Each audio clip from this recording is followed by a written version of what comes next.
మనలో దేవుని నమ్ముకున్న వారముగా ఏదో అడిగి అడగనట్లుగా చేస్తే చేస్తారు, లేకపోతే లేదు. ఎందుకంటే ఏదో దేవుని దగ్గరికి వెళ్ళాలి కాబట్టి, దేవునికి చెప్పుకోవాలి కాబట్టి కొంతమంది అలా ఉండి వారు చేసే ప్రయత్నాలు వేరుగా ఉంటాయి, వారి ఆలోచనలు వేరుగా ఉంటాయి, వారి తలంపులు వేరుగా ఉంటాయి. సర్వ సృష్టికి ఆధారభూతులైనటువంటి సర్వ మానవాళిని చక్కగా చూస్తున్నటువంటి, పక్షపాతం లేకుండా పరిపాలిస్తున్నటువంటి దేవుని మీద మనసు పెట్టకుండా, దేవుని అడిగాము పొందుకుంటామని ఆలోచన లేకుండా ఏవేవో ఆలోచన కలిగి ఉంటారు. అందుకనే తనకు నిజముగా మొర్రపెట్టు వారందరికీ అంటున్నాడండి. తనకు నిజముగా అంటే, నువ్వు తప్ప నాకు వేరే ఆధారం లేదు తండ్రి, మీరే నాకు చెయ్యాలి.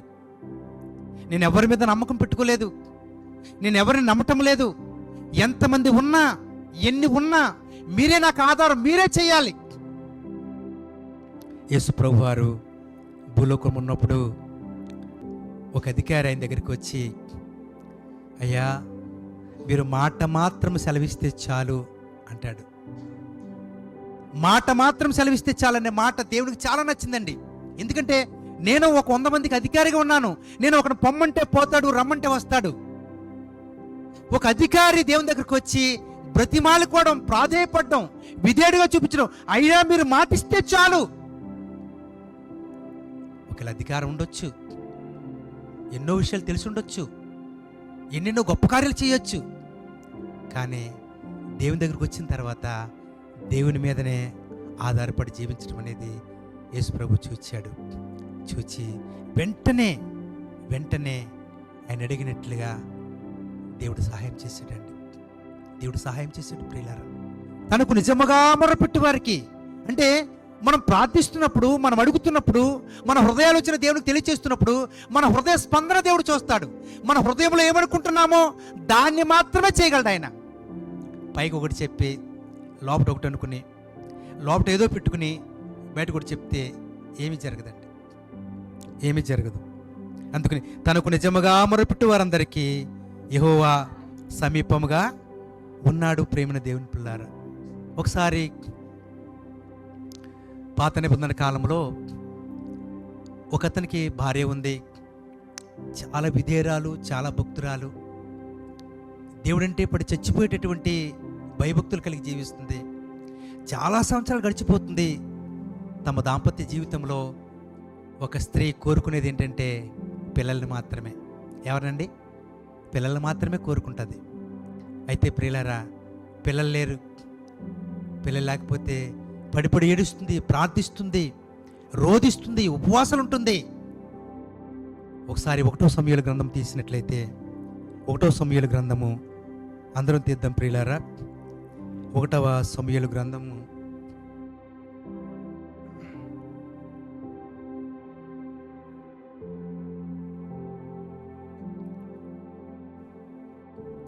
10 నుండి 20 వరకు చదువుకున్నట్లయితే, ఇక్కడ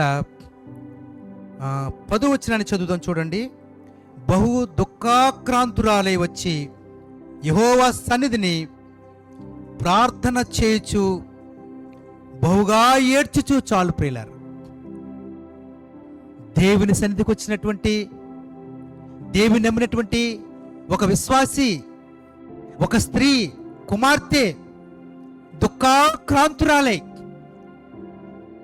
తన ప్రార్థన విన్నటువంటి, తన ముఖం వచ్చి చూస్తున్నటువంటి, తన ప్రవర్తన చూస్తున్నటువంటి ఆ యాజకుడు కూడా చాలా ఆశ్చర్యపోయాడంట. ఏంటి ఇంత దుఃఖంతో, ఇంత వేదనతో, ఇంత కన్నీటితో ప్రార్థన చేస్తుంది ఏంటి? ఉదయకాలమే ఇంత కన్నీరు కారుస్తుంది ఏంటి? ఆశ్చర్యం కలిగిందంట అతనికి. ఎందుకు ప్రార్థిస్తుంది అంటే, ప్రపంచంలో మందులు లేవా?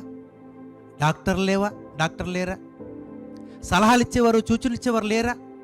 ఎన్నో కార్యక్రమాలు మన కళ్ళ ముందు కనబడుతున్నాయి. ఎంతోమంది సలహాదారులు ఉన్నారు, ఎన్నో మంచి మంచి కార్యాలు చేస్తున్నారు. కానీ ప్రియులారా, బైబిల్ గ్రంథంలో రాయబడిన మాట ఒకే ఒక్క మాట, గర్భఫలం అనేది దేవుడే ఇవ్వాలి. గర్భఫలం అనేది దేవుడే ఇవ్వాలి. ఎందుకు దేవుడు ఇవ్వాలి?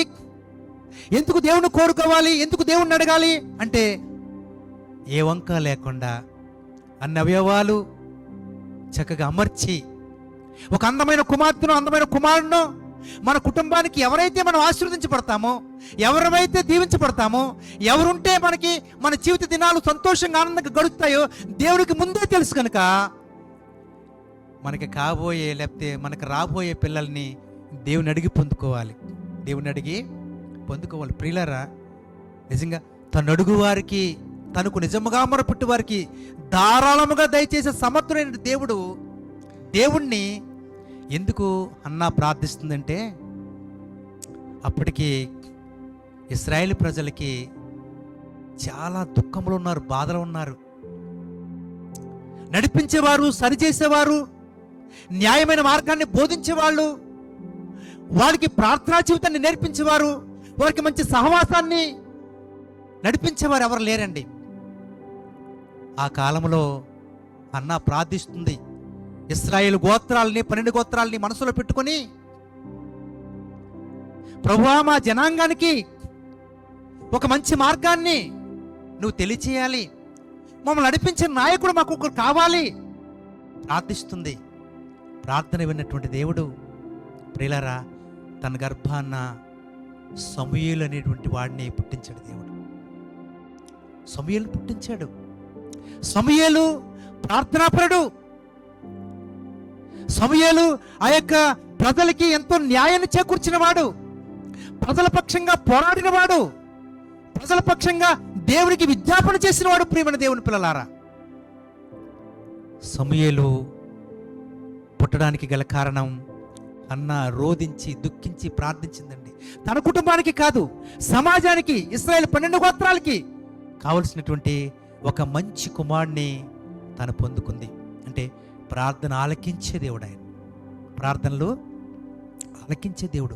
తనకు నిజముగా మొరపెట్టు వారికి, అంటే ఏ దుఃఖమైతే ఉందో, ఏ అవసరత ఏదో ఉందో, దేని గురించి మనం ప్రార్థన చేస్తున్నామో, నిజంగా దేని గురించి మనం మొరపెడుతున్నామో, అది చెయ్యాలి, అది కావాలి, అది జరగాలి అని అనుకుంటే కనుక తప్పకుండా దేవుడు న్యాయం చేసే దేవుడుగా ఉన్నాడు. ప్రియులారా,